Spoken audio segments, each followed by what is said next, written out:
Assalamualaikum warahmatullahi wabarakatuh. Kelompok kami akan menjelaskan tentang pengambilan keputusan taktis. Perkenalkan, saya Ubaidillah Perdana Putra, NIM 1910421068 dari kelas akuntansi C. Di sini saya akan menjelaskan tentang A. Pengertian pengambilan keputusan taktis.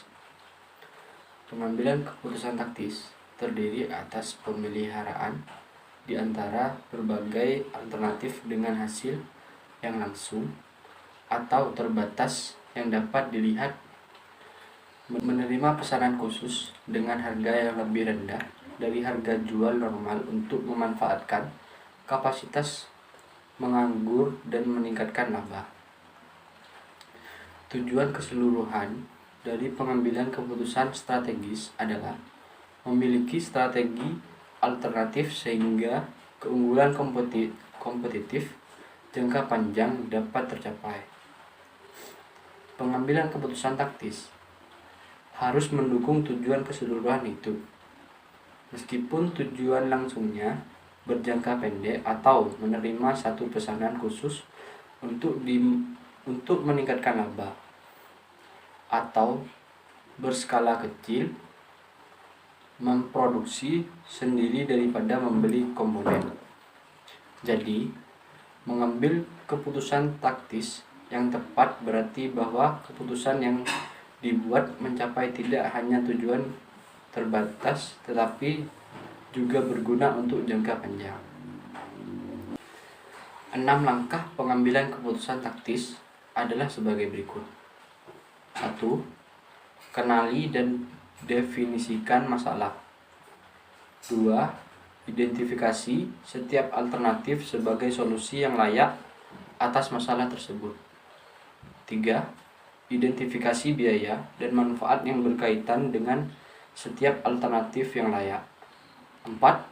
Hitunglah total biaya dan manfaat relevan masing-masing alternatif. 5. Nilailah faktor-faktor kualitatif. 6. Tetapkan alternatif yang menawarkan manfaat terbesar. Keenam langkah ini mendefinisikan model pengambilan keputusan sederhana. Model keputusan atau decision making adalah serangkaian prosedur yang jika diikuti membawa kepada semua keputusan. A. Mengidentifikasi masalah. Definisi masalah. Langkah pertama adalah mengenali dan mengidentifikasi masalah yang spesifik. B. Identifikasi beberapa alternatif. Langkah kedua adalah membuat daftar dan mempertimbangkan berbagai alternatif solusi yang layak. C. Identifikasi biaya dan manfaat yang berkaitan dengan setiap alternatif yang layak. Pada tahap ini, berbagai biaya yang benar-benar tidak relevan dapat dieliminasi dari pertimbangan. Akuntan manajemen bertanggung jawab atas pengumpulan data yang diperlukan. D. Hitung total biaya dan manfaat yang relevan untuk setiap alternatif yang layak. E. Nilai faktor-faktor kualitatif. Faktor-faktor kualitatif merupakan faktor yang sulit dinyatakan dalam angka. Sekian presentasi dari saya. Presentasi selanjutnya akan dilanjutkan oleh rekan kelompok saya, yaitu Zulfa Furoidah. Assalamualaikum warahmatullahi wabarakatuh. Baik, saya akan melanjutkan menjelaskan poin F, yaitu tentang buat keputusan. Keputusan dapat dibuat setelah semua biaya dan manfaat yang relevan untuk setiap alternatif selesai dinilai, dan faktor-faktor kualitatif dipertimbangkan. Berdasarkan selisih biaya dari kedua alternatif yang relatif sangat kecil dan beban titwell produk dalam menjamin kualitas serta pembekerjaan secara penuh, maka diputuskan untuk membuat batang dan alat pengukur secara internal serta menyewa gudang. Definisi biaya relevan ada 3, yaitu ilustrasi biaya relevan, ilustrasi biaya masa lalu yang tidak relevan, dan juga ilustrasi biaya masa depan yang tidak relevan. Yang pertama yaitu ilustrasi biaya relevan. Untuk mengilustrasikan konsep biaya relevan, alternatif membuat dan membeli bagi titwel akan dipertimbangkan. Diketahui bahwa biaya tenaga kerja langsung yang digunakan untuk memproduksi batang dan alat pengukur adalah Rp150.000 per tahun. Terakhir yaitu etika dalam pengambilan keputusan. Dalam pengambilan keputusan taktis, masalah etika selalu berkaitan dengan cara keputusan diimplementasikan dan kemungkinan pengorbanan sasaran jangka panjang untuk hasil jangka pendek. Biaya relevan berguna dalam pengambilan keputusan taktis. Keputusan yang memiliki gambaran langsung atau sasaran terbatas dalam pikiran. Namun, pengambilan keputusan harus selalu mempertahankan kerangka kerja etis. Individu yang bukan pelaksana yang terbaik kerap mengalami PHK atau kondisi demikian. Sering timbul goda untuk melakukan tindakan langsung yang meragukan dan tanpa mempertimbangkan dan dampak di masa depan. Secara implisit, analisis ini menggunakan biaya masa lalu untuk mengestimasi biaya masa depan. Biaya tenaga kerja langsung terbaru aktivitas normal adalah Rp150.000. Biaya masa lalu ini dimanfaatkan sebagai estimasi biaya tahun berikutnya, meskipun biaya masa lalu tidak pernah menjadi biaya relevan. Seperti biaya-biaya tersebut sering digunakan untuk memprediksi jumlah biaya masa depan. Yang kedua yaitu ilustrasi biaya masa lalu yang tidak relevan. Titwel produk menggunakan mesin ini untuk memproduksi batang dan alat pengukur. Mesin tersebut 5 tahun lalu dan telah disusutkan dengan tarif Rp125.000 per tahun. Penyusutan mencerminkan suatu alokasi biaya yang telah dikeluarkan. Penyusutan adalah biaya tertanam. Meskipun biaya tertanam ini dialokasikan ke periode mendatang dan menyebut alokasi tersebut sebagai penyusutan, tidak satupun biaya perolehan yang dapat dihindari. Biaya tertanam adalah biaya masa lalu. Biaya tersebut akan selalu sama pada setiap alternatif sehingga tidak relevan. Serta dalam memilih di antara kedua alternatif, biaya perolehan mesin yang digunakan untuk memproduksi barang dan alat pengukur, serta penyusutan terkait bukanlah merupakan faktornya. Namun, perlu diperhatikan bahwa nilai sisa mesin atau nilai yang mungkin diterima dari penjualan mesin saat ini akan menjadi relevan dan akan dimasukkan sebagai manfaat pembelian dari pemasok luar. Contohnya, di atas diasumsikan bahwa nilai sisa mesin adalah 0. Dan selanjutnya yaitu ilustrasi biaya masa depan yang tidak relevan. Anggaplah biaya untuk menyewa seluruh pabrik adalah Rp340.000 dialokasikan ke departemen produksi yang berbeda, termasuk departemen yang memproduksi batang dan alat pengukur yang menerima Rp12.000 dari biaya tersebut. Pembayaran sewa merupakan biaya masa depan karena sewa harus dibayar setiap 5 tahun berikutnya. Namun, apakah biaya tersebut berbeda antara alternatif membuat atau membeli? Alternatif apapun yang dipilih titwel, pembayaran sewa pabrik harus dipengaruhi oleh keputusan yang dibuat. Oleh karena itu, pembayaran sewa termasuk biaya tidak relevan. Sekarang kita dapat mengamati ketiga contoh biaya produksi batang dan alat pengukur untuk melihat contoh yang relevan dalam mengambil keputusan meneruskan atau menghentikan produksi. Dari ketiga contoh biaya tersebut, hanya biaya tenaga kerja langsung yang relevan, karena biaya tersebut muncul jika produksi diteruskan, tetapi tidak muncul jika produksi dihentikan. Assalamualaikum warahmatullahi wabarakatuh. Saya M. Zulkifli, NIM 19/10421067 dari kelas akuntansi C19.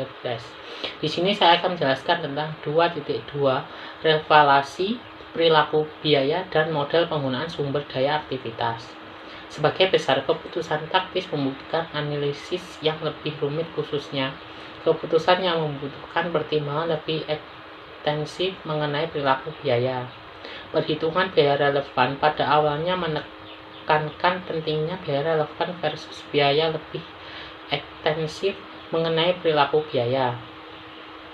Perhitungan biaya relevan pada awalnya menekankan pentingnya biaya relevan berdasarkan aktivitas A, B, C memungkinkan kita bergerak lebih jauh ketika mempertimbangkan biaya variabel yang berhubungan dengan penggerak biaya berdasarkan unit dan non-unit. Kuncinya adalah bahwa perubahan pada penawaran dan permintaan sumber daya aktivitas harus dipertimbangkan ketika menilai revaluasi. Jika perubahan permintaan dan penawaran sumber daya di antara alternatif menciptakan perubahan pengeluaran atau belanja sumber daya, maka perubahan belanja sumber daya merupakan biaya relevan yang harus digunakan dalam mengenai keunggulan relatif dari kedua alternatif. A. Sumber daya fleksibel, sumber daya yang dapat dibeli seperlunya dengan mudah saat dibutuhkan disebut sumber daya fleksibel atau flexible resource. Untuk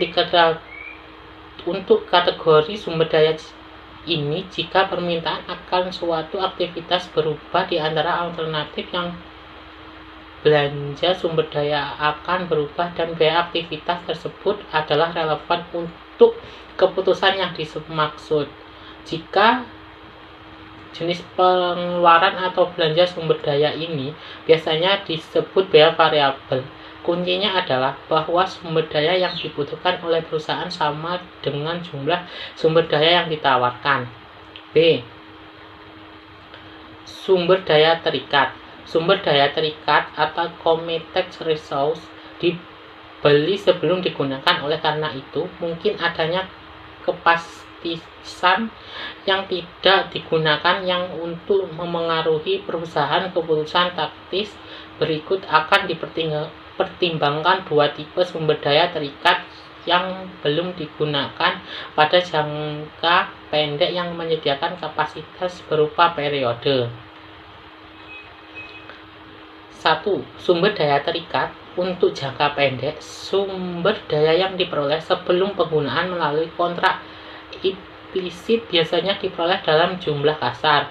Kategori ini sering kali menggambarkan pengeluaran atau belanja sumber daya yang berkaitan dengan pengajian organisasi dan tenaga kerja yang dibayar per jam. Perubahan pengeluaran atau belanja sumber daya dapat di dalam dua cara. 1. Permintaan sumber daya melebihi penawaran dan 2. Permintaan sumber daya turun secara permanen dan penawaran melebihi permintaan sehingga kapasitas akan berkurang. 2. Sumber daya terikat untuk beberapa periode.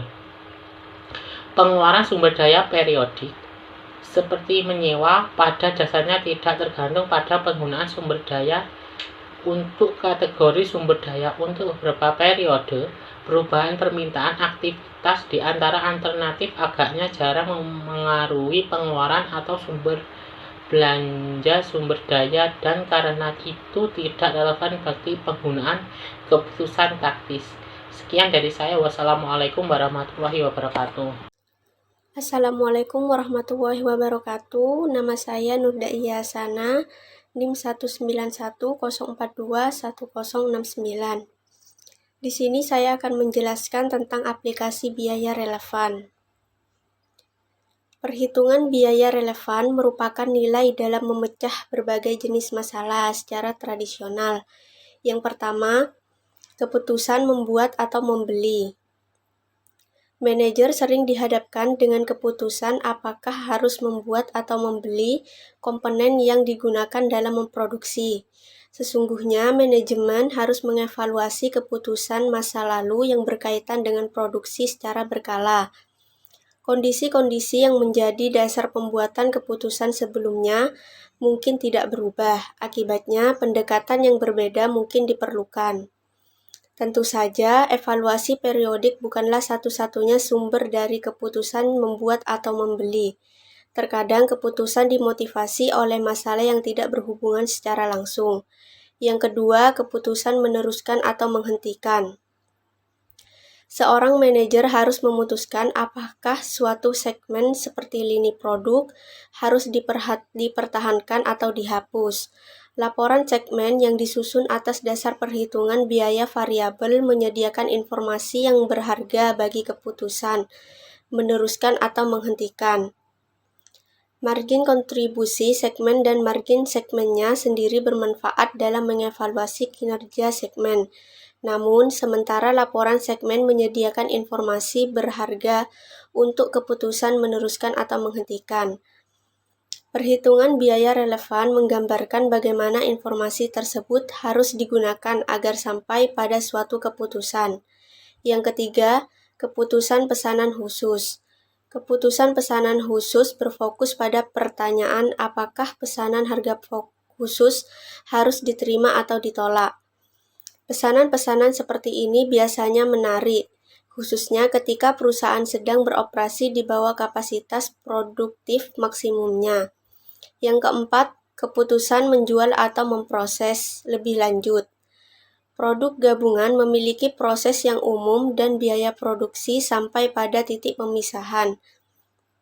Produk gabungan sering dijual pada titik pemisahan. Penentuan akan menjual atau memproses lebih lanjut. Proses merupakan suatu keputusan penting yang harus dibuat oleh para manajer.